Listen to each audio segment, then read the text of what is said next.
اب کچھ خبریں تجارت کی دنیا سے۔ پاکستان اسٹاک ایکسچینج ملک کی تاریخ کی بلند ترین سطح پر پہنچ گئی۔ کاروباری ہفتے کے چوتھے روز کاروبار کے آغاز پر اسٹاک مارکیٹ میں زبردست تیزی دیکھنے میں آئی۔ ٹریڈنگ کے دوران پاکستان اسٹاک ایکسچینج میں 1400 سے زائد پوائنٹس کا اضافہ ہوا، جس کے ساتھ اسٹاک مارکیٹ میں 100 انڈیکس 1,19,421 پوائنٹس کی حد کو چھو گیا۔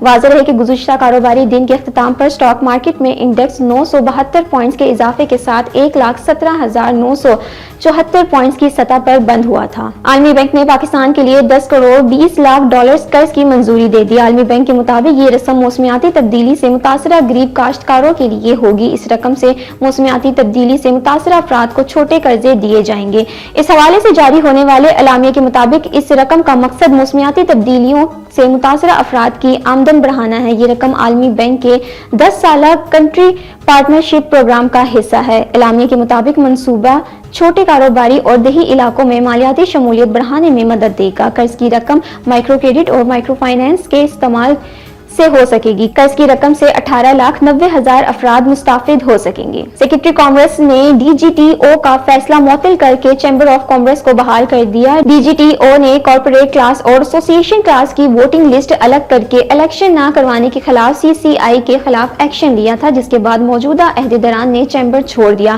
اور ان کے ناموں کی تختیاں ہٹا دی گئی تھیں۔ اس کے بعد پی ایم جی کے سربراہ زبیر موتی والا اور صدر کراچی چیمبر جاوید بلوانا نے سیکرٹری کامرس کے پاس ایک درخواست دائر کی تھی اور سیکرٹری کامرس نے سماعت کے بعد چیمبر کے عہدیداران کو بحال کر دیا تھا۔